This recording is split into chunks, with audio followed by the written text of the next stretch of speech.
You know what Sony had? The Holy Trinity. Leo, Brad, and Marco. Who do you have? Shane, I don't feel well. I'm going to be sick. Shane, get me a podcast, Shane. Please, get me a podcast. Shane, let me in. Oh, no. Please, I need a podcast. Hello, everybody. Welcome to the latest episode of Boy Party, the podcast about movies where two major screen icons share the screen and battle it out for first billing, the most screen time, the most acclaim. I am joined, as always, by my co-host, the old friend that I torment and follows me around to make sure that I don't get killed or kill anybody else. It's Shane Kelly. I did not have the luxury of having a door between me and you when you went on your little sick rant there. No. Right there that was a real cough in my face situation. I tried to cough away from your face. Apologies. And back on the show, making his great return to celebrate the acting career of one of our great, with respect, short king independent filmmakers. We have another one in the house. Luke Shanahan returning to the show. Let's go. Now, Luke, how tall are you? In feet, please. We are America. 5'7". Ding, ding, ding, ding on the money. You're what they call a 5'8" in hinge height. Sure, yeah. You're a friend of John's. So John Cassavetes, a 5'7" boy. Wow. Peter Falk, 5'6". Am I right there? Yeah. That's what we discovered yesterday. I would say pretty safely say that like Peter Falk seems like a very small man, and John Cassavetes seems like a kind of tall guy. Yeah, I think he's got like a long beaky face. Yeah, and like a kind of a skinny head, and he's got tall proportions. Yeah, and a tall posture. Like, he has the posture of a guy who's kind of bending over to talk down to people. Whereas Peter Falk is like looking up at all times. You know. Yeah, I have more of a Peter Falk. You do. You have more of a Peter Falk way about you, but no, like I think that. What they lack in size, they make up for in personality. Something I'm sure you'll agree with. Luke, welcome back to the show. You were with us for our Lighthouse episode. Yeah. That's 6 months ago. We were all down in Galway at the weekend for the Galway Film Fla. Before we talk about Mikey and Nicky, have you any Galway Film Fla wrap-up thoughts you'd like to share? You saw a bunch of stuff. Yeah. Well, maybe should I shout out a movie? Yeah, go for it. Yeah, saw a good few things, but above all, I want to shout "Girls and Boys" by Duncan. I think I'm gonna fuck up the director's name. I think it's Duncan Gilmore or maybe Fillmore. I'll check while you're talking. But yeah, it's about a rugby player and a trans filmmaker student sort of love story, and basically they knew each other as kids, but the rugby player hasn't seen this girl in years and doesn't realize, right? And so it's kind of it's sort of aiming at a kind of before sunrisey type of situation. It's like on Halloween night, and it's them kind of walking through Dublin and stuff, but it's just really solid filmmaking. Just finds a very specific lane to work in, brings those ideas kind of to their ultimate kind of conclusion, and just works really well. And it's going to be in cinemas soon. Breakup Pictures are really distributing it. Yeah. Oh, no way. It went in to the Fla with a distribution deal. I didn't realize. That's great. I wish I'd seen it. Duncan Gilmore is correct. That's the name of the writer-director. Really good review of it in the Irish Times today. I'm going to do a lot for it. I wish I'd seen it. Fair play to them for getting that distribution. That's great news. Yeah. Does it make Dublin look cool? Yeah. Okay. Not a lot of movies make Dublin look cool. Yeah. Like, Adam and Paul makes Dublin look interesting, but miserable. Yeah. I would say none of the John Carney stuff makes Dublin look that cool. I think that Beat the Lotto makes Dublin look cool in a weird way. But that's just a lot of drone shots Archived of helicopter shots, drone shots. Yeah. Like, otherwise, I can't think of many films that have made Dublin look cool. Intermission makes Dublin look kind of cool. Right, yeah. Kind a little bit, yeah. That's just Intermission but makes that's just Dublin like look whatever. like Train Spotting. Yeah, but Intermission is shot through like early 2000s cool lens filter. But like, what films make Dublin seem like a tourist destination? Not a tourist destination, but like a fun place. Is there any film that depicts Dublin where you're like, oh, I want to go there and like sit in the restaurants and wander the streets? In a certain way, parts of Sing Street do. Like parts of Sing Street, no, Sing but like, Street, like the stuff in the Dart, and they go out to Dunleer. I'm like, this seems like so much fun. Americans definitely have felt that way about normal people. I don't really get why, but I think that the type of university lifestyle in that show appeals to Americans because it seems unfamiliar to them. Yeah, there's a fun kind of urban university element to that, I guess. Otherwise, Dublin never looks cool. Girls and Boys has some nice like Super 8 film sequences that they went out and shot before they did the movie. So really like that good, stuff yeah. is all like really fun. And Very it's like good. worked into the I can't remember her character's name, Yeah. but Leah Hannon is the name of the actor. Her character like has a Super 8 camera and is like shooting stuff and like making silent films inspired by Nosferatu and projecting them in parties and stuff. So None of this came across in the like blurb that I read. I No. didn't get the sense it was going to be interesting. It's a pity. It's good. It's good. I saw Christie. I saw Lance Daly's movie Trad, which I know Yeah, that you was saw, good which fun. I thought was a lot Yeah. of fun. Which is this like weird kind of like kids run away from home to join a nutcase band of musicians, and it does sort of propose the idea that people who play, like crusty people who play music on the streets of Galway are a cult, which I really endorse. Aidan Gillen wears an insane all white fit with these giant sunglasses and a fluffy hat. Who I think is based on a guy I've seen around Inchcore and Clemainham, and I want to know what the fuck is the deal with that. He's also got a little bit of the aura of the Jack O'Connell 28 years later thing, and he does get arrested by the guards at one point for child abduction, but a lot of fun. Hopefully people get to see that. And then I saw Jerry Adams IRL watching a documentary about himself, and watching him watch the documentary was a little bit more interesting than actually watching the documentary, but that was a lot of fun. So yeah, that was what we saw at the Galway Film Festival. Now on to Mikey and Nicky is Elaine May's 1976, like, I don't know, buddy drama, thriller, horror. It's a very kind of like dark and unsettling and upsetting movie, even though it does, I guess, whatever. It like it ticks the boxes of being a comedy. But things aren't that black and white. Is written and directed by Elaine May. It's her. Is it her third feature? I think after A New Leaf and Heartbreak Kid. I think so. Yeah. Third of 4 that she ever directed. And then Ishtar kind of put a stop to that, because if a female filmmaker makes one bomb, they get to never work again. Have you seen her other films? No, I haven't. I've seen actually, all of them, and I don't love any of them as much as I'd like to. I think The Heartbreak Kid is probably the best one, which is this like just like kind of goofy comedy with Charles Grodin, which was remade with Ben Stiller by the Farrelly brothers really randomly, and the remake is horrendous, but the original's pretty good. It's a script by that great writer whose name I'm forgetting, who wrote Barefoot in the Park and The Odd Couple. He is one of my favorite screenwriters. Not Ernst Lubitsch. No, I'm going to tell you. This is a bit later. Neil Simon. And that's a lot of fun. And then she directed A New Leaf, which is a Walter Matthau comedy. And then Ishtar is like a fucking... Like, I know there are people who love Ishtar because it's kind of silly and crazy. It's just not good. Like, it's not a good film. Dustin Hoffman and Warren Beatty heading out to the Middle East, doing all this crazy desert stuff. Like, it's just very silly. But in spite of that, she should absolutely have been given more opportunities to make films. It really seems like she wasn't. Had a lot of kind of fighting with the studios and the producers while making all of these films, like someone who wanted to do things her own way. And I don't think that being a woman director in the 70s who wanted to do things her own way went down well with the kind of guys who were giving people money to make movies. She's been trying to make a film for the last couple of years with Dakota Johnson and Sebastian Stan. Is there an update on that? I think the most recent news on it is she can't get insurance for it because she's so old. And I think the solution to that would probably be for a well-respected younger director to offer to be the backup director, because that's what happened when William Friedkin was making his last film, the Caine Mutiny Court Martial. Guillermo del Toro said, if you die, I will finish the film. And he signed a contract to say that. Did PTA do something similar with... PTA did it for Altman on the Prairie Home Companion. And then... I think for Megalopolis, it was just Roman Coppola, the son, who did it, which is weird because I don't think he's not he's director, not quite.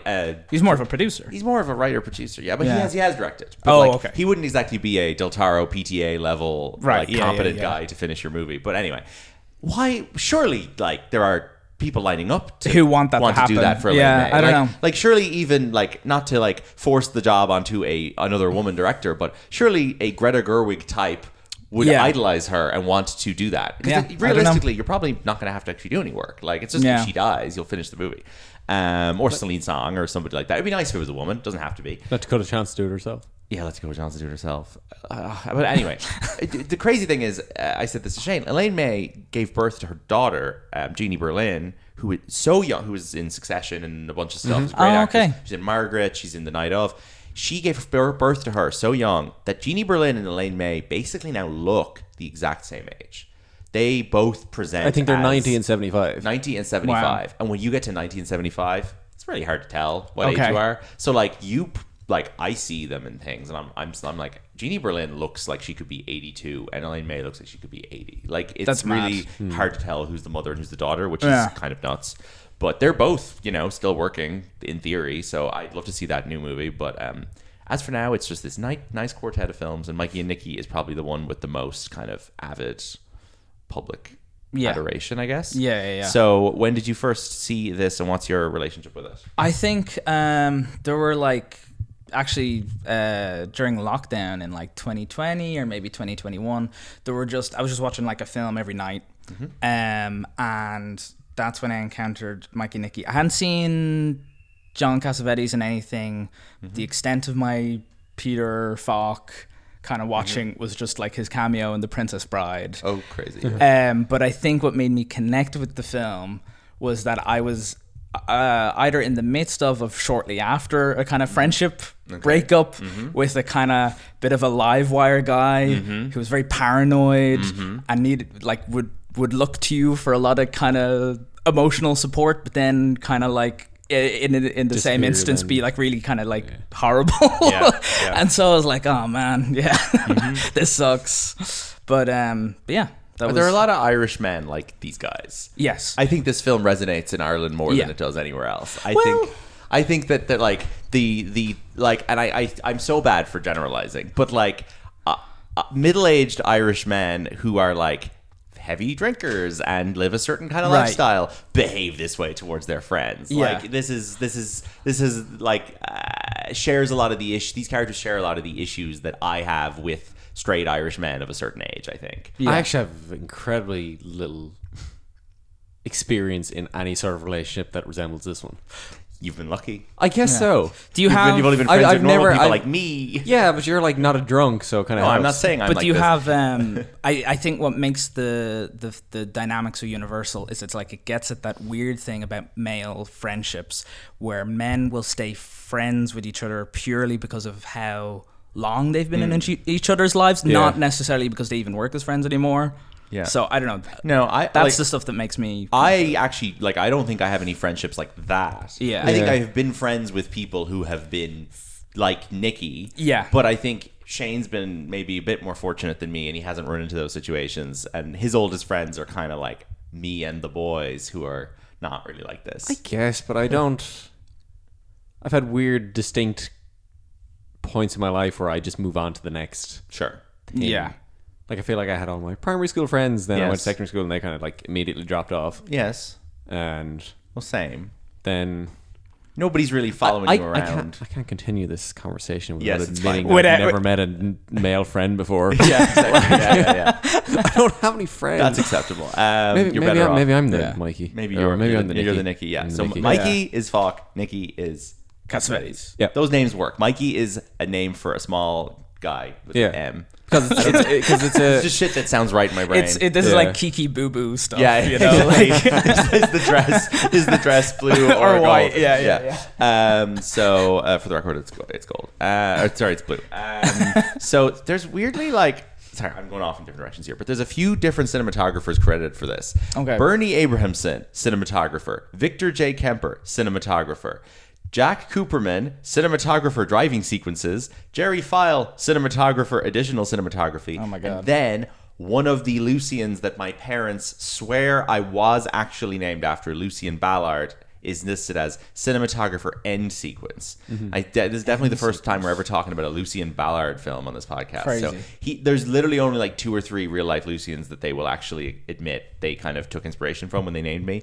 So he worked on a bunch of Sam Peckinpah movies, Henry Hathaway. I'm trying to see here, Howard Hughes. Like not really a lot of stuff So sorry, that's like 7 or 8 cinematographers. That's like 5 or 6. That's 5 crazy. Guys. That's crazy. Because it has quite a pretty consistent visual language. Yeah, I know. I wouldn't have guessed that personally. It sounds like I don't know. Is this a case of we were listening to another podcast about this film, which I hate to admit I do, but I did in this case, and they were saying, sorry, they have like 8,000 hours of footage of this. They have 8,000 hours of footage. There's more Famously. footage than Gone with the Wind. Yeah. Right. But also, is the reason that the cinematographers are changing and there's different people working in different parts of the film because male cinematographers don't work well with a female director in the mid-1970s? Yeah, and maybe. they don't want to take direction from her, and maybe Elaine May was just had such a clear vision for this that she was clashing with these guys. I don't know.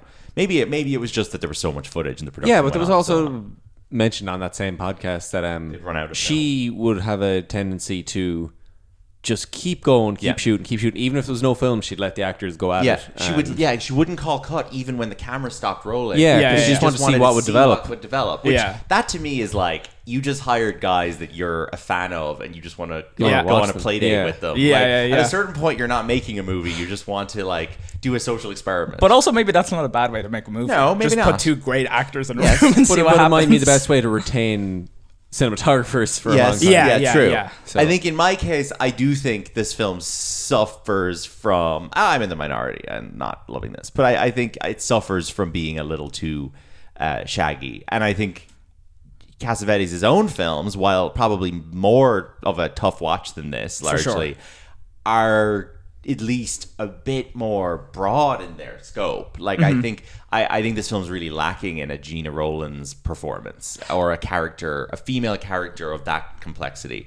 Where I do think watching these two men who are maybe only 20 or 30% apart on a spectrum anyway, bouncing off each other for 100 minutes does start to just be a little repetitive, where I could do with like any other personalities entering the frame. Well, I guess they kind of break that stuff up with the Ned Beatty kind of almost B plot, the Dave Resnick mafia guy, the wives, the girlfriends, the bus driver, Emma Walsh. The person from this who must have just lived the longest of anyone other than Elaine May. Like, the Ned Beatty stuff is just a little bit too like, it's just like a goon getting ready to kill some guys. Like, But it provides a ticking clock at least. oh, it does. You Yeah, know? no, it adds some tension, which is what Cassavetes' own films never have. They never have a thrust or tension or a threat of murder. They might have a threat of nervous breakdown leading to suicide type situations, but. For me, I think the comparison out of any Cassavetes film is Killing of a Chinese Bookie. Yeah, it's the one that we haven't seen. It's doing a similar thing of using a sort of genre framework to just make a movie about like human behavior. Yeah. But Chinese Bookie is even more kind of just going off the rails in terms of like narrative into kind of like. Yeah, it's just kind of like it's about a guy who owns a club and is involved with the mafia, knows the money, and then is sent to kill a guy. Right. But like the last maybe 20, 30 minutes of the movie is just him hanging out with his cabaret people while they're putting on a show. Right. And it just the show just keeps going and just keeps going and just keeps going. So by those standards, Mikey and Nicky seems like a straightforward Hollywood absolutely film. like a Netflix original movie. So the plot of this film, we don't need to spend long on it. Is just that these are like old buddies. They're kind of mob guys. I think the idea is that they're the kinds of mob guys that people don't normally make movies about. Because they're not super important. They're just kind of the idiots who They just kind of do some deals with the mob they every do now and some again. deals, and sometimes they run off with the money and they get in trouble. Nicky is like kind of neurotically convinced that he's about to get killed, and he's not wrong. I think he has stolen money. I think that's where he owes money. He knows he's in trouble, so he's holed up in a motel room, and he's like basically like kind of off the rocker, but also like begging Mikey to come and help him out. And then Mikey shows up, and they kind of go on this like nocturnal odyssey around New York, and a number of like kind of on the run, but nowhere specific. Just kind of like Nicky's just like wants to do some business. He wants to go visit a girl. He wants to do this. And Mikey's trying to get him to the airport to get out of town. Okay. And then Nicky is the one who's like, I want a coffee. I want to go see this girl. I want to go to a graveyard. Right. So a bunch of that stuff happens. They go to the graveyard. Things get very emotional. And then, I don't know, Mikey eventually is like, I'm fucking sick of your shit. Like, go away. Yeah. I think it's when his watch gets smashed. Yeah. And the weird, uncomfortable stuff with the woman. Yes. Jesus which is awful. So Mikey eventually like loses his patience, is like, you know what, you sort this out yourself. I've had enough. Goes home to his wife, and then sort of tells her what's been going on, and then Nicky shows up to the house like, let me in, as per my beautiful opening rendition, and then gets shot a bunch of times by Ned Beatty from a passing car, and Mikey's just kind of like, the poor fucker, and then the movie ends. And I think kind of the fact that Nicky never like actually attempts to run away from getting shot. He's like, he literally says, "You wait." Yeah. I think he's like he kind knows of it's happy. He's happening. kind of happy to let it happen nearly, or he's resigned to.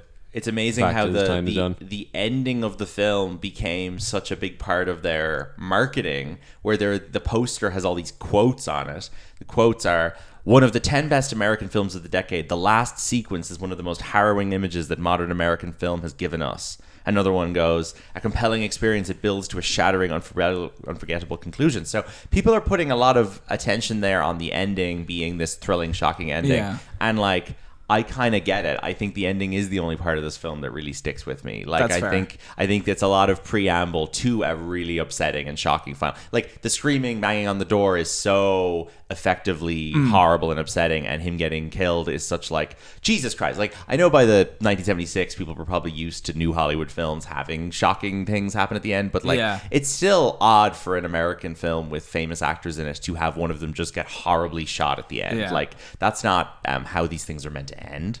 So it does feel like they were right, I think, to put the focus on how good the ending was. But I get that, like, for other people like yourself, maybe the rest of the movie does come together quite brilliantly as well.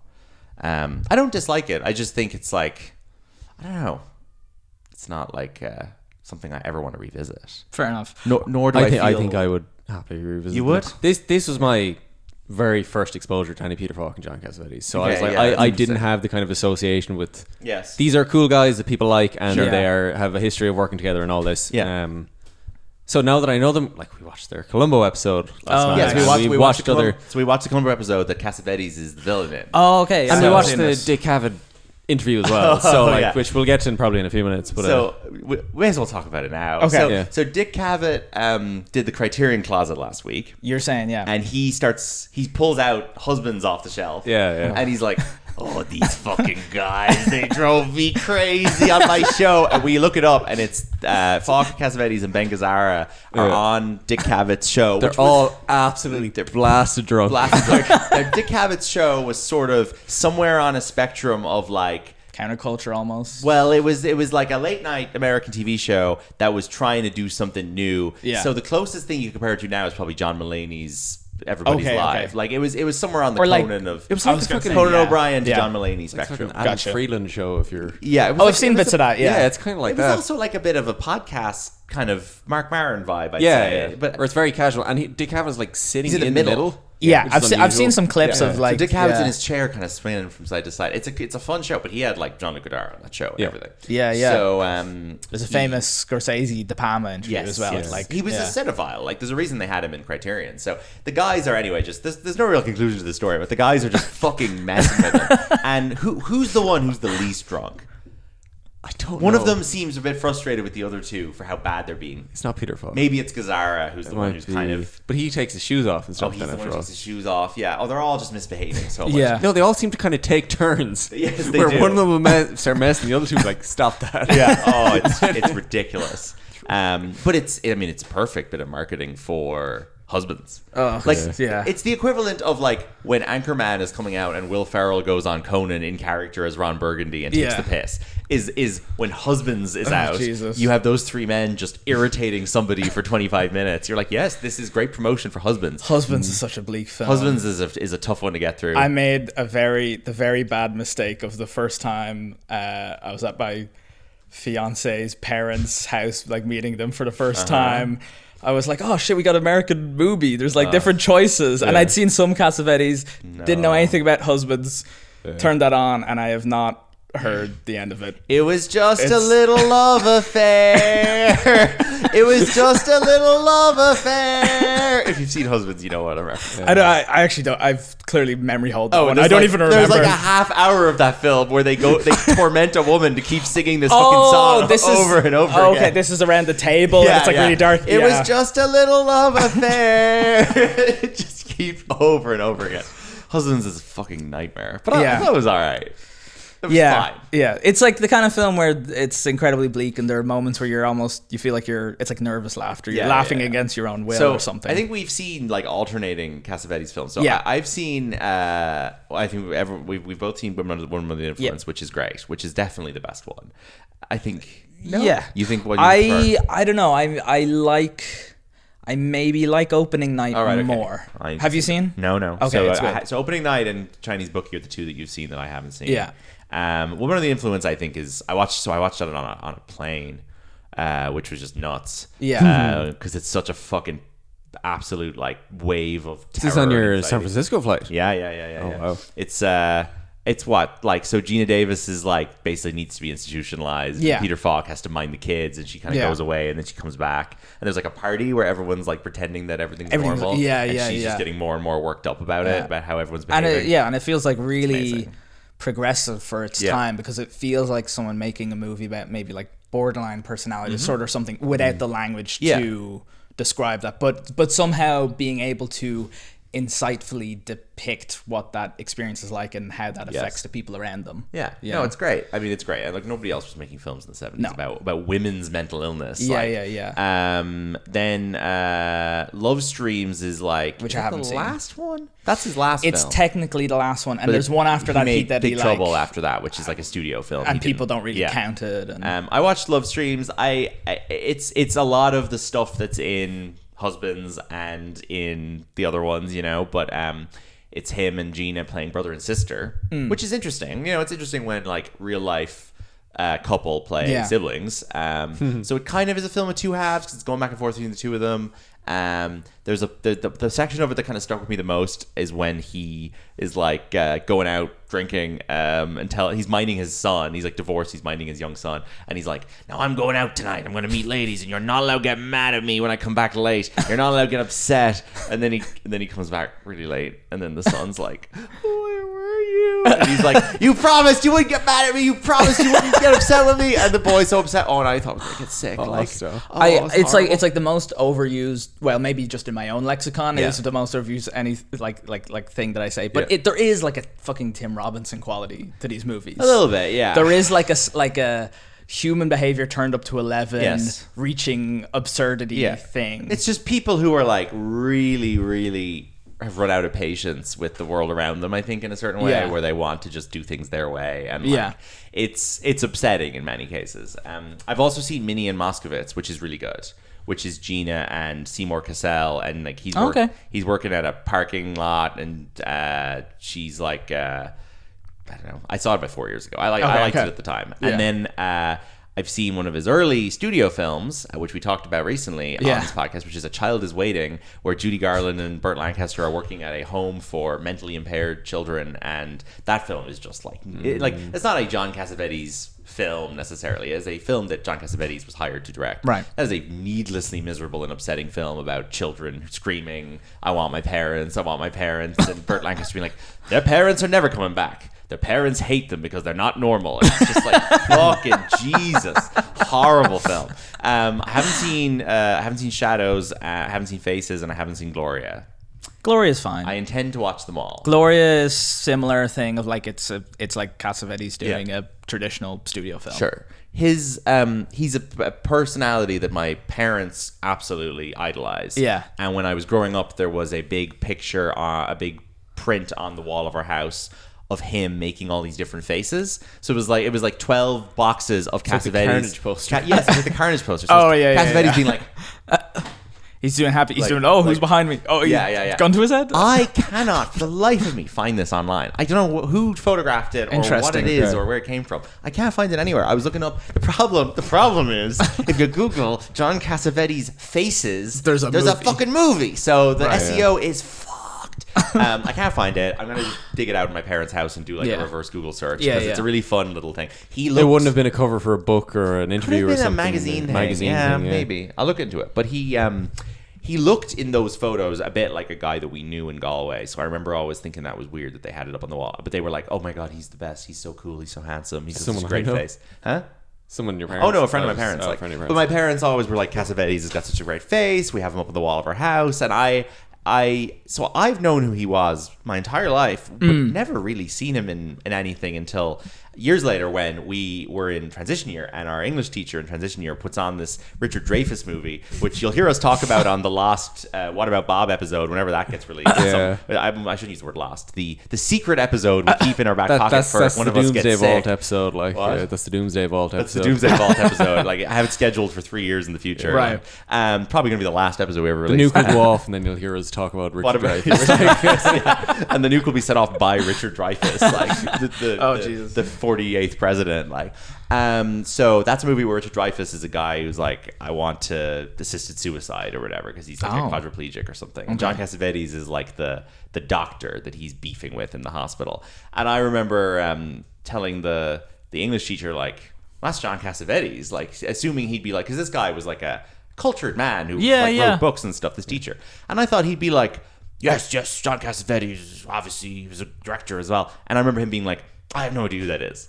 And I was like, oh, I thought he was very famous. I thought that would be like me saying, oh, Woody Allen is in that, you know? Because in my household, he was treated like a Woody Allen level person. Yeah. And then I remember my parents being like, that's really shocking. He doesn't know who he is. But then I'm like, I actually think that's probably representative of most people who aren't cinephiles. Like, if you're like an English teacher who's into your theater, but you don't watch a lot of old films, you probably wouldn't know John Cassavetes. Well, did he ever leak into any other forms of... Well, yeah, but he's in mainstream films as an actor. Yeah. Okay. So like Rosemary's Baby. Yeah, so we'll run through. So he starts appearing in stuff in the 50s, but then he gets his only Oscar nomination as an actor, because he has 2 for screenwriting. His only Oscar nomination as an actor is for 1967's The Dirty Dozen, which is a real dad movie, Christmas Day bullshit. Like, it's in the same pool of films as, like, to me anyway, as like The Great Escape. Whatever. Yeah. So it's Lee Marvin, and another way I could put it is it's kind of like Suicide Squad with all the superhero shit taken out of it. Right, gotcha. It's about it's a World War II Suicide Squad. but it's about like a bunch of bad boys who are sent to take out the Nazis. Like, so it's directed by Robert Aldrich, who made Whatever Happened to Baby Jane.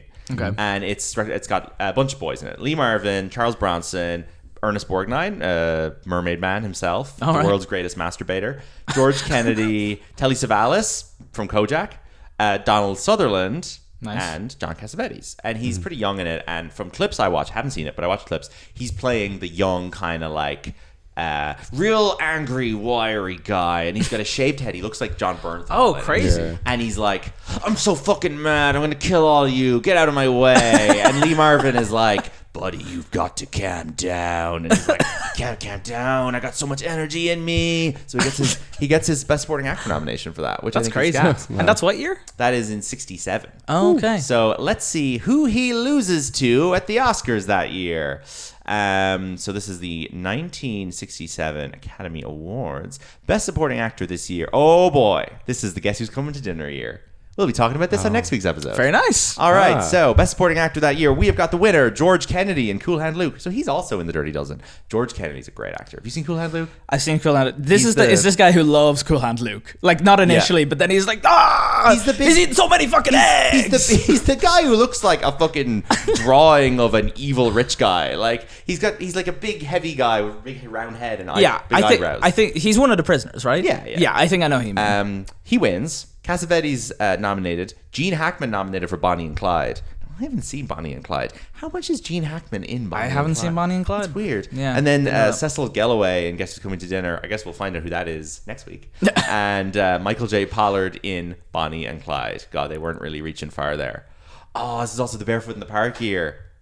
Oh, wow. What a good year. And The Graduate. Oh, wow. Yes. All right, we'll talk about it next week, folks. I have a book upstairs about this year. Oh, great. The Mark Harris book, Pictures from a Revolution. But anyway, John Cassavetes, as you mentioned, his other most kind of famous film that he's in as an actor is Rosemary's Baby, which apparently he hated. Which he, did not speak highly of. I watched it a few weeks ago. I thought it was really good. Really, really, really good. Like, so fucking low-key in the horror elements, just like Mia Farrow going crazy from like being scared of doctors, thinking that all the male doctors are lying to her about her pregnancy, and like being really like untrusting of all the information she's been given about her baby and all this. And I thought it was great. Like, New York apartment, holed up in there, like woman who's uncomfortable with all the different things to do with pregnancy, and it's great. Mia Farrow's amazing in it, and directed by a very normal Roman Polanski, director of Carnage.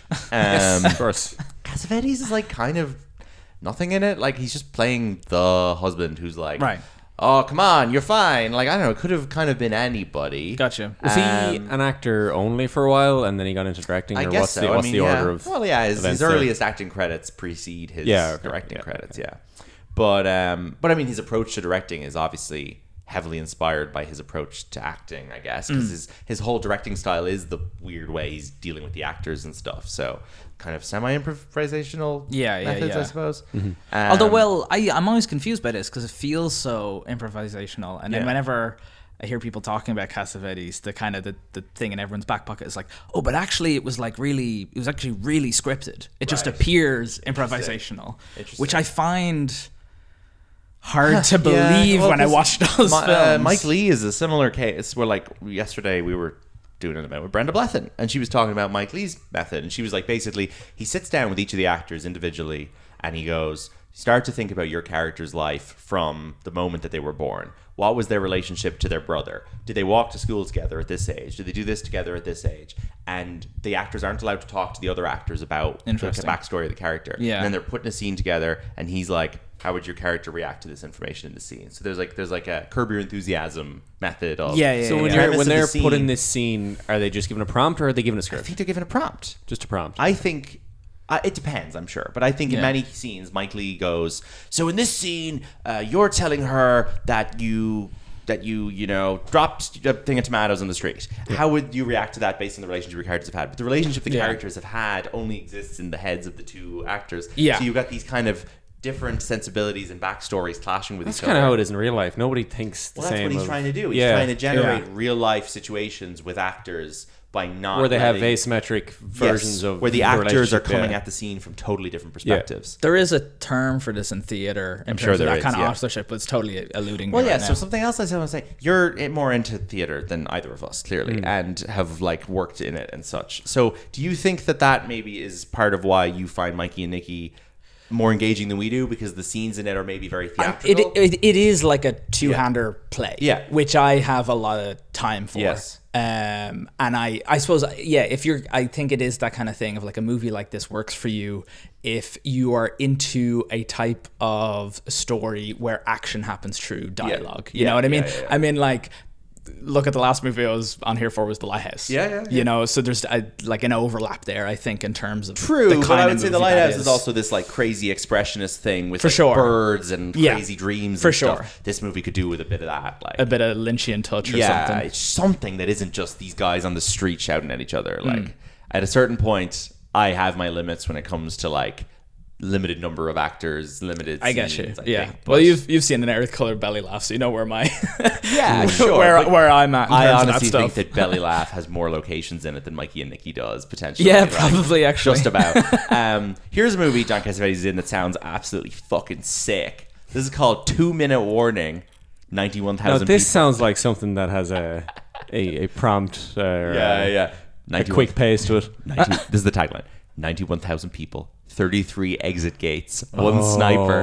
A psychotic sniper plans a massive killing spree in a football stadium during a major championship game. The police, led by Captain Peter Holly, played by Charlton Heston, and the SWAT commander learn of the plot and rush to the scene. John Cassavetes plays the sniper. That sounds fucking incredible. Oh my god! And What's the letterbox rating? Who cares? no 3.2. Okay. Good enough. I'm just always curious. Look, it gives you there's- a ballpark sense of Someone what I you're getting follow, for. a critic I follow, has given it 1.5. But Okay. Walter Pidgeon, Gina Rowlands is in it. Okay. Martin Balsam, Beau Bridges. That sounds absolutely sick and class, and I'm going to be watching it. It sounds like Trap meets bloody. What's the one Sunday? Black Sunday, the Bruce Stern movie about the Super Bowl. Oh, the blimp explodes at the Super Bowl or whatever. I don't notice. Well, Black Sunday's good fun.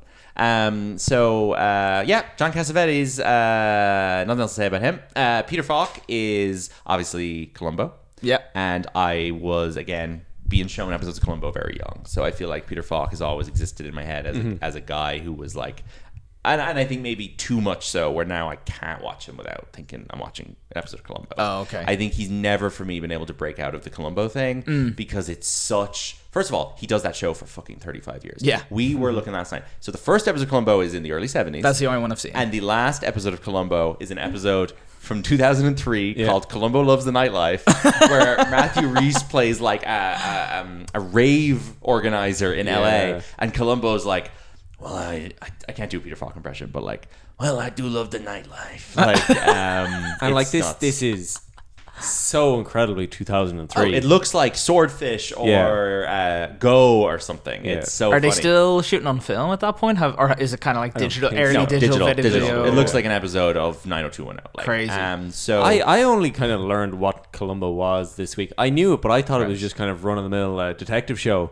Whatever. It's like Law and Order it's like kind of thing. not a show really. It's a very long running series of TV movies. Yeah. Like the closest comparison in the last 20 years would be Sherlock. I was gonna say, yeah. Where they did batches of 90-minute episodes. Yeah. But they would do it weird where they would do like they did 8 episodes a year the entire 70s, and then they took 10 years off. Then they did about 8 episodes in like 88, 89, and then they did one a year from basically 93 to 2003. Bonkers. Which was, I think, at a certain point for Peter Falk, he probably just wanted to win as many Emmys as possible, and was like, Oh, is he just a lock for an Emmy nomination? I would assume like, at that so. Let me stage? look up how many Emmy nominations Peter Falk has. Maybe I'm wrong, but I do think that like at a certain point he's like, okay, I do 2 weeks of filming, I get an Emmy nomination. Yeah, like, 'cause yeah. You're gonna give Peter Falk an Emmy nomination. Okay, well look, all you need to know is that Emmy nominations has its own subcategory on his page. So he's got 2 Oscar nominations. Yep. One is for a film called Murder Inc., which is weirdly was kind of hard for me to find on the piracy sites. I haven't seen it. It's like a noir thing from 1960. And then the other one is for this 1961 like kind of fun family movie called Pocketful of Miracles with Betty Davis and Glenn Ford, which is a really fun movie. I saw when I was like 12, and then I put it on last week being like, oh, this sounds good, and then 10 minutes in I was like, oh, I've seen this, where Betty Davis plays this like old Apple woman on the street who like might be a witch or something, and there's like mobster stuff in it. So Peter Falk is one of the mobsters. These are weird Oscar nominations to get. Yeah. Like, these are not like big Oscar-y performances, but the 60s was a different time. Wow. Okay, Emmy nominations. We got 1, 2, 3, 4, 5, 6, 7, 8, 9, 10, 11, 12, 13 Emmy nominations for Peter Falk, and he wins 5. And how many of the 13 are for Columbo? I'd say 10. Oh, okay. There's a few others. in there. 11? Yeah. His final Columbo nomination is 94, but he won in 1990. It was his last win, and then he's nominated for like probably 8 Golden Globes for Columbo. So Columbo is really good, but like also the episode we watched last night was like, you know, it was like the pacing and structure of a television episode, but the duration of a feature film. Yeah. And when we get to the end of it, there is, and maybe this is like a severe issue that I've developed with watching films, but I literally got to the end of 90 minutes of it and I was like, and I can't even log that on Letterboxd. like that wasn't a film. Like what? I can now tell people I watched one more episode of Columbo. Like if I was in prison and I was trying to make time go faster. I was would thinking watch this earlier. If I Columbo. was a man stuck in a hospital for a long period of time. Oh, it's perfect hospital viewing. Absolutely. I'm almost sure I know people who have watched Columbo in hospital. Yeah. Hospital or prison viewing, because it is long and slow, and it takes a really long time for information to be communicated. So there's a lot of like, first of all, Columbo shows up 30 minutes into the episode. The first half hour of the episode is John Cassavetes as a conductor of an orchestra who is trying to murder some woman. A woman he's having an affair with, who's also in the orchestra. And then 30 minutes in, Columbo rocks up and is like, "Hey, John Cassavetes, I'm here to investigate you." I don't think. Yeah, it was a suspected suicide. And I Columbo's know like, you didn't do it. this I is a know you murder. didn't do it, but I'm gonna look at every clue anyway. And then like an hour and 20 minutes in, Columbo's like, "So you obviously fucking did the crime." And then there's 10 minutes of wrap up. But there's a lot of in between of just these two guys chatting. Yeah. Which is interesting because obviously I you're really like like the chatting scenes. well, I yeah, think they're but great. it's also like so different to Mikey and Nicky. You're like, the dynamic here. Because like Cassavetes is still the scary guy, Yeah. but he's not scary because he's crazy. He's scary because he's like sneaky murderer. And then Peter Falk is like so relaxed because this is his show and he's in every episode. But like, there's some amazing fucking guest stars in Columbo over the years. Like, I mean, there's an episode where Johnny Cash is the murderer, Glenn Campbell, William Shatner, like loads of cool people. But anyway, Peter Falk is doing Columbo for like his entire career, which is kind of nuts. And the fact that he's balancing this extremely popular mainstream TV show with being in incredibly esoteric films like the Cassavetes movies. Yeah. Also, Wings of Desire, Yep. which I haven't seen now in a very long time. I think you've seen more recently than me, where he Well, plays himself. I saw that in like, I want to say 2018. More recently than me. But from your recollection, I looked up some clips. He's playing himself. He is playing himself, yeah. And is the idea that he is a former angel who has left the angel... I don't think he's a former No. angel. His whole thing is just that he communicate can with see angels. the He can see the angels. angels. Or no, sorry. He's like, I can't see you. But I can feel But you there. I know feel you're you there. Yeah. The only reason that stuck in my head is because my dad described Wings of Desire to me so many times growing up. Because I think for a portion of time it was like out of print or difficult to access, something like that. So when it came up that there was going to be a screening in college, I was like, I gotta see that. But it's like that line of like, I can't see you. But I know you're there. Yes. It's just something I've heard 10,000 times from my dad. Yes, that makes sense. That's my dad has versions of that as well. That's me looking for my keys. Yeah. Oh, my dad's got a Peter Lorre quote from might be Casablanca. Yeah. Where he's like, "You despise me, don't you?" That got pulled out a lot over the years. Every dad has that. But what a weird role for Peter Falk to have. Yeah. And then the weirdest part is that he comes back for the sequel, Which I only found out was a which thing. we have not seen, Yeah. which is called what's it called? Far Away So Close or some Yeah. Far Away So Close. And apparently Willem Dafoe is in it. and it has really, really bad reviews. Crazy. Which is because Vendors directed it. And I have zero awareness of this. It's only because you mentioned it to me the other day. It's crazy that his 2 Oscar nominations are for his 4th movie ever and his 6th movie ever. For Wim Wenders or For Falk. For Murder Yeah, Inc. and Possible yeah. Miracles. It's so No, that is weird. So he's in Robin and the Seven Hoods, which is this Sinatra, Dean Martin, Rat Pack update of Robin Hood. Yeah. But it's like Robin Hood, but it's just Ocean's 11 again. Oh, okay. He's in that. So he's in those guys' gang briefly.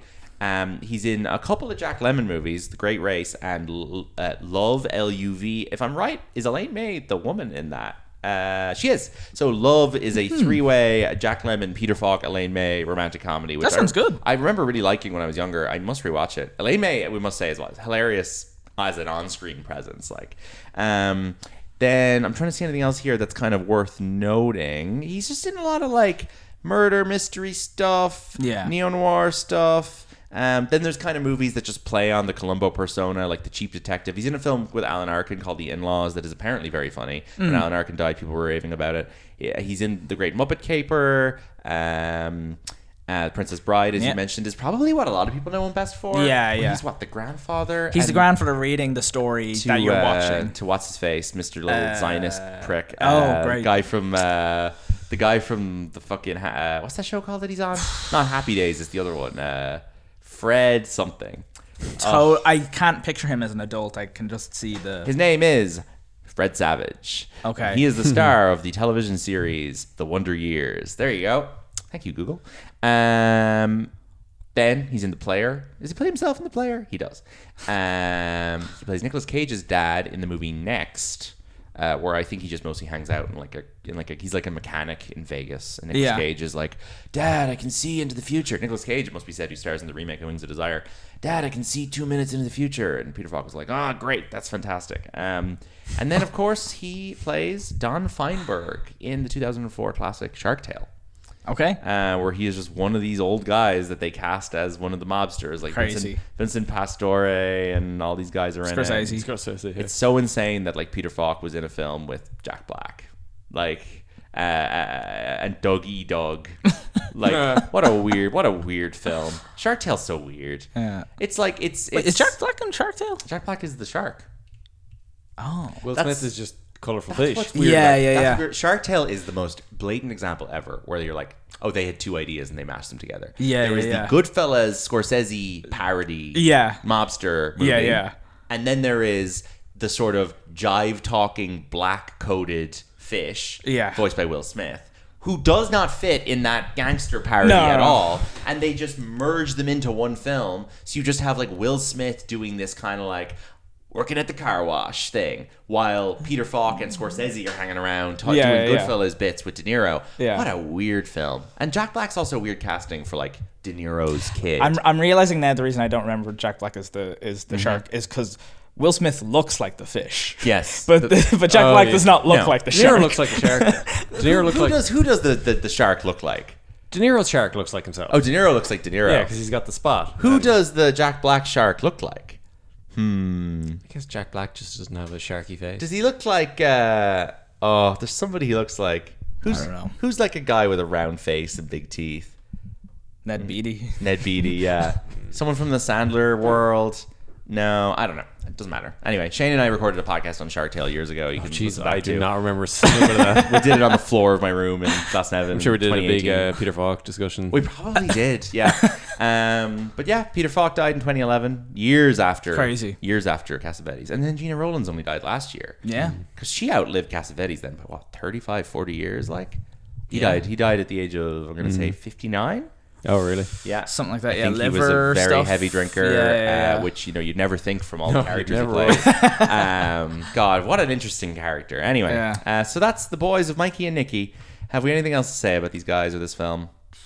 I like how Wikipedia gives John Cassavetes his Greek phonetic name under his really? name. Yeah, so that's where that comes from. Oh, his son, it should be said, is the director who made The Notebook. Oh, right. And Yeah, that's why Gina yeah. Rowlands is in The Notebook. Yeah. He directed The Notebook. He directed episodes of Entourage.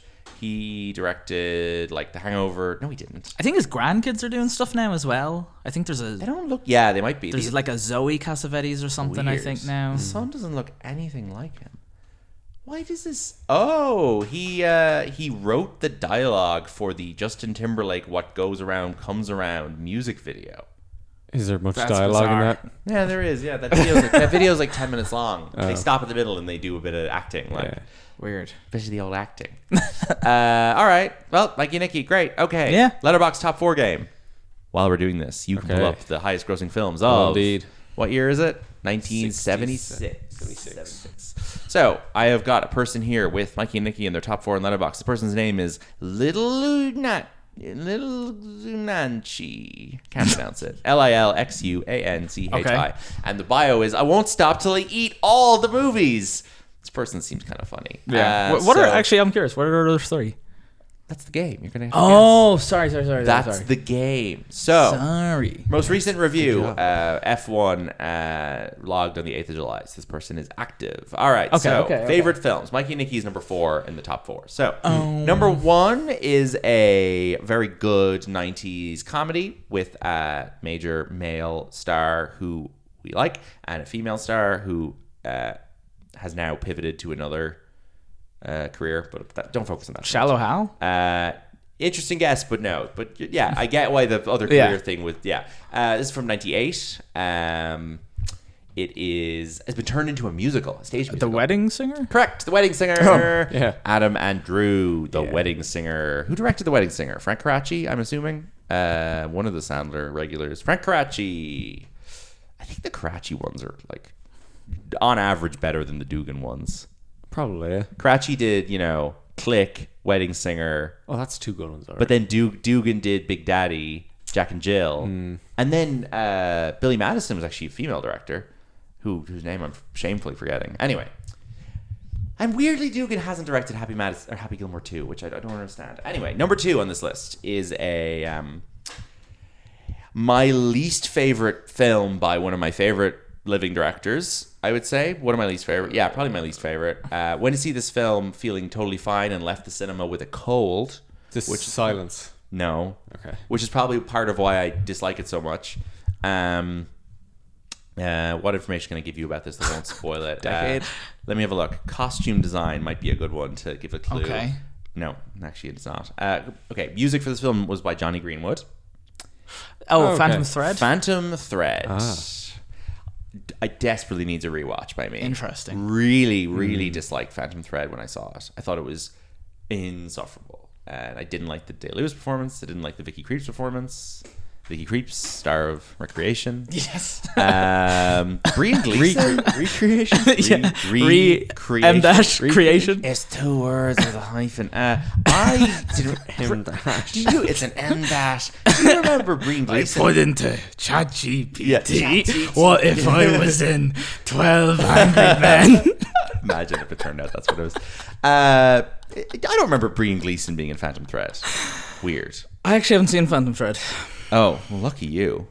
Yeah. Sucks. My dad hated it. It's like But then my dad hated There Will Be Blood, and then we watched it together, and he was like, "This is a great film." So, well, my dad always liked There Will Be Blood, and he hated Phantom Thread. Interesting. Phantom Thread is like you gotta be into clothes to want to watch that. Like, Okay. But it's also like a weird like people making yeah. each other sick. I'm for aware of that sexual dynamic, reasons. yeah. Like interesting like overlap with Mikey and Nicky. Then. yes, I hate it. Huh? Is Phantom Thread a very snoozy, quiet film? Yes. Oh, it's snoozy, Okay. but it's perverse. Like Yeah, okay. But there's a lot of like real long scenes of Daniel Day-Lewis and Vicky Creeps being like, "I gave you the omelette to make you sick. I like when you're sick." Like it's right. oh, it's just like ugh.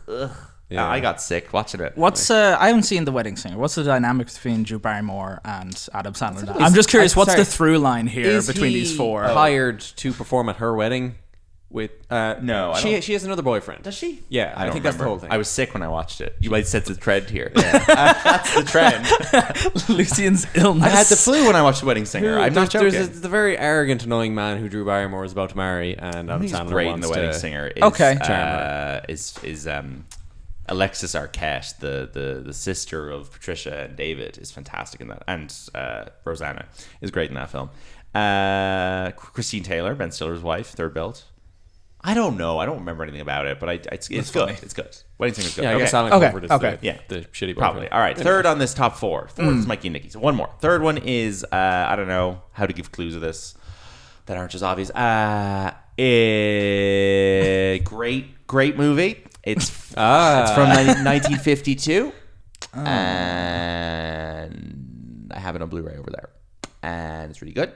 Have we covered it on the podcast? There's a poster on the wall. It's on my top four. On your top four. One of the Hitchcocks. No, it's Singing in the Rain. Singing in the Rain. Rain. It's hard not to give that one away. Yeah. Fair enough. The poster's there. It's on my top four. The Blu-ray's over there. And they're in the rain and they're singing. There's an umbrella on the poster. Maybe three, and then four is Mikey Nicky. Yep. I don't know. That's like a quality top four. Yeah, where I'm it's like, broad, Look, you know? I don't like Spans the decades. two movies I like. Two movies I don't really like that much. Yeah. But it's like a person who watches different types of things. I respect appreciates it. Sandler, PTA, old musicals, 70s stuff. That's great. Nice. Shane, have you got the highest grossing films of 1976? I do indeed. All right, let's see how we do with this.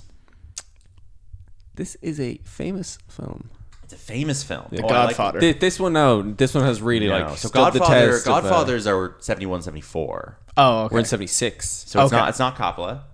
No, this stood the test of time and Taxi Driver. produced many derivatives of it, So is it Jaws? sequels and spin-offs, and So it's the year before Star Wars. yeah, Is it Rocky? it's Rocky. Right. So Rocky comes out a little before Star Wars. Okay. There you go. There you go. I haven't Anything to seen say the about first Rocky? I've seen the fourth one and the Creed. I've seen the first one, I think. That's the one with It's the one with who's the? It's Apollo Creed, right? No. yes. Yeah. Who yeah. plays Apollo Creed again? Your man from Community, the guy that Troy is obsessed with. in Carl Community. Weathers. Carl Weathers. It is Carl Weathers. Yeah. Yeah. I've seen that. Very good. Okay, the next one we got a classic, one of my favorites with an exclamation point in the title. You've actually seen it, yeah? It has No, I just like films. You just like films? I just No, I just like films. This just in, Shane likes movie. Yeah. I like films that have punctuation. Mother. No, Avanti. close. Uh, I like films with have three Oliver. words and all of the words have three letters. Oh my god, I know, yeah. Dick Cavett. Odd man out. All the words have three letters. rare case. You love to see it. Okay, this is one word exclamation point. okay. This is 27 minutes long. What? It's an early IMAX documentary about the development of human flight. What the fuck? I don't know What's what the it called? fuck. It's called To Fly! Exclamation point. oh. Oh, it must have just made a load of money. It was It- IMAX in the 70s? I It didn't know that was was a made thing. by IMAX Films, In the 70s. and yeah, made fucking $86 million. What? I don't know. It seems like just some experimental thing where they like. This sounds like a glitch in the list. I don't think it is because it's on Letterboxd as well. Right. I believe you. Okay, interesting. Early IMAX documentary about the development of human flight. All right. Grand. Cool. Never would have got that. Crazy. Carry on. It's obviously Sounds like a fucking Jonathan Pigeon type thing. Like Jonathan Livingston Seagull. Sorry. Jonathan Pigeon. I talked about Walter Pigeon 5 minutes ago. Give me a break. Okay, next up is a film we have not discussed, but would very easily be discussed and probably is on our list at some point. Bonnie and Clyde. Nope. I don't know. More obvious than that. More obvious than Bonnie and Clyde. Sorry, what are the most obvious boy parties we've done? Like, the most obvious boy not party. Obvious, but so like, what? It's but like is big, it like kind of- is it Newman Redford? no. Is it? But it's two men. No. It's two women. no. Man, woman. Man, woman. Very famously man, woman. Very. They were getting it on in real life. Like Not necessarily, but like. Oh, the Kramer man versus Kramer. No, the man woman has been reimagined several times. the man woman has been reimagined, as in this has been redone with new. Yes. A Star is Born. A Star with is Born. Streisand. Streisand, There we go. Chris Christoph. Sorry. Yeah. Yeah, sorry. Very good. Okay. Great. Yep. Great film. Yeah. Next up, the lead of the next film, or the titular character, has, I guess, ventured into being in boy parties. Oh yeah. With other Like the similar actor or the character? creatures. Character, Alien or Predator? No, it's the or 70s. yeah, 76. What creatures are there in the 70s? That's not Alien. Is it Alien? No, What? Is it Halloween? no, Is it horror? no. It's a creature, It's a creature. and the creature is a killing creature. It's scary. You don't want him in your house. No, you wouldn't want him. He wouldn't fit in your house. Oh, he's a big boy. But he wouldn't. I assume he's. This is the king himself. Yeah. Kong. King Kong. Oh. I wouldn't call him a killer, but I'd Lang, say he's misunderstood. Bridges. The most exciting original motion Broden. picture event of all time is the tagline. That is a film I have not seen. Yep. I'm sure it's fine. Mm-hmm. Jessica Lange is in it. Next up is a film I've never heard of. That means it's probably good. Maybe. You stupid. Oh, God, I'm stupid. What's this movie? Shane like movies. He does like he does like movies. No, but I like films. Right, what is it? What is it? We've hit an hour. Finish the fucking game. Neither of you have watched this, which makes you stupid. Okay, right. Director, please. Arthur Hiller. Oh, I don't know. Fuck. I don't know what he made. By train, by plane, by the edge of your seat. It's the most hilarious suspense ride of your life. Is this film? It's a Mad World. No. Is this film?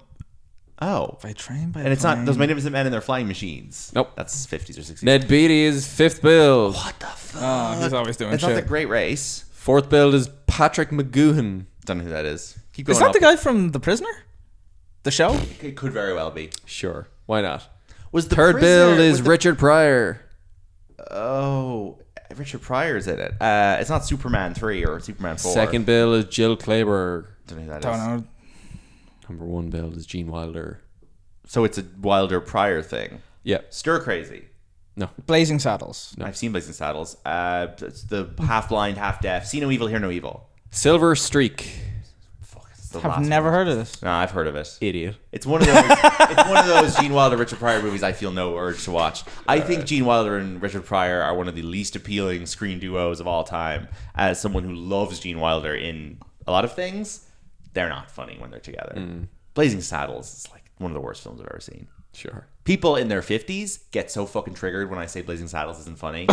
There's a generation of men who are like really offended if you don't like Blazing Well, I Saddles. suppose because it's parodying like a whole genre film they grew up on. Yes, I suppose. But they just like Yeah. there are a lot of middle-aged men who like base their whole personality on Blazing That is the guy from The Prisoner. Okay. Patrick Remember McGoohan. when Nolan announced the release date for the Odyssey but hadn't said what the movie was? 3 speculations Yeah. were Odyssey, helicopter thriller in the future, and a reboot of The Prisoner. Yeah. Where do people pull this shit out of? Well, because he was attached to potentially directing a feature adaptation of The Prisoner in like 2007. But that was right around the time that they did the TV reboot of it. Yeah, I with think that's maybe Jim what killed Caviezel it. Yeah. And Ian But it McKellen, was yeah. gonna be, or the rumor, I think at least, I don't know if it was confirmed. The rumor is it was gonna be Daniel Craig, and boring. in 2007? Like, In 2007, nah, it's not interesting. I would. Now it would be interesting. I would watch that now. Yeah, Have you ever seen anything of The Prisoner? Yeah, I've seen like 1 or 2 episodes. I think The Prisoner's got great potential, like as a movie. But I would like to make The Prisoner film. Yeah. I'm putting it out there now. but if Nolan was doing ITV. it, like if Nolan was doing it, do it with Cillian Murphy. Like That would surely work. that's Yeah. I mean, at this point, I think Cillian Murphy and Daniel Craig are becoming somewhat interchangeable. I also think Robert Pattinson in like 10 years would be really good. True. Yeah, Matt Damon maybe not as much.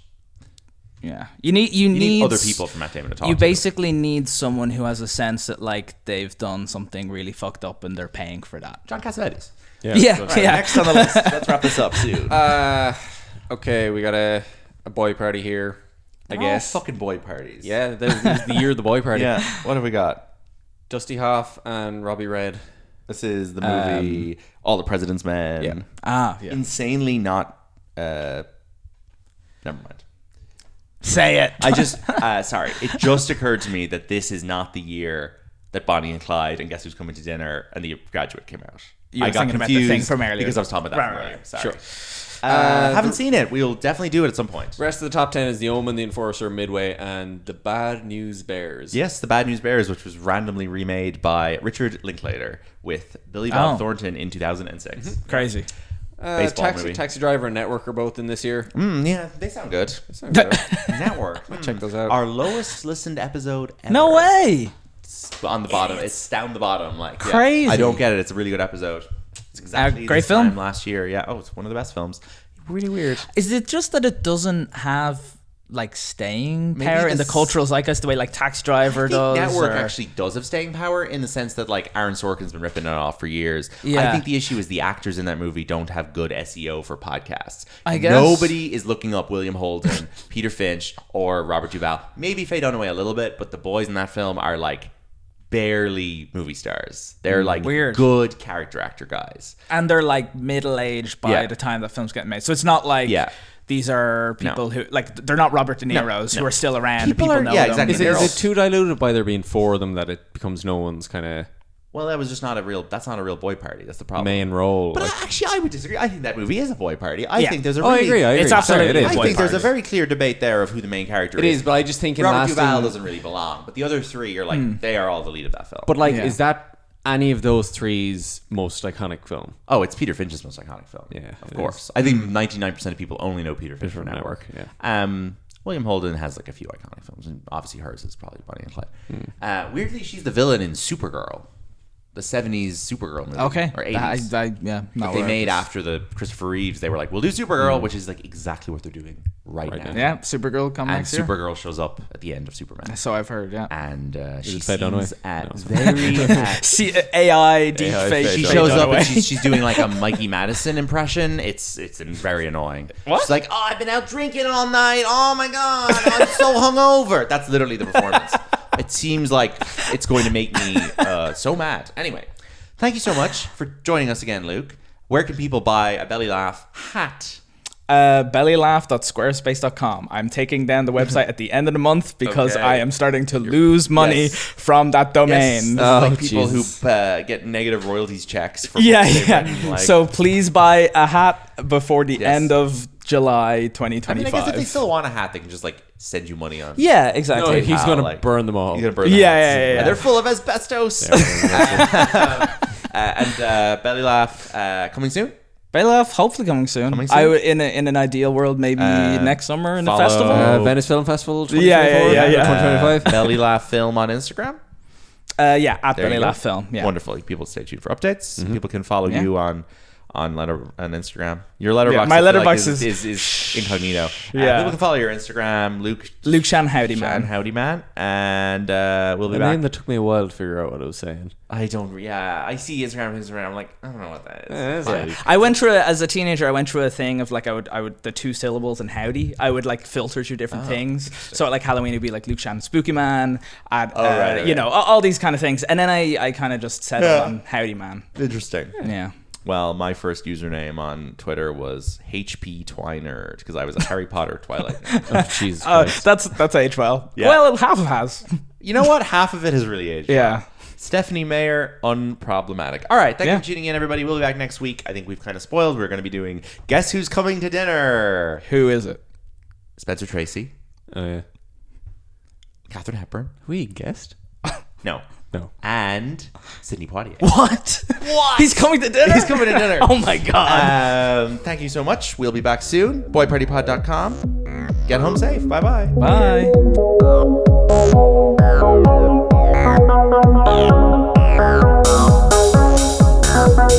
Bye.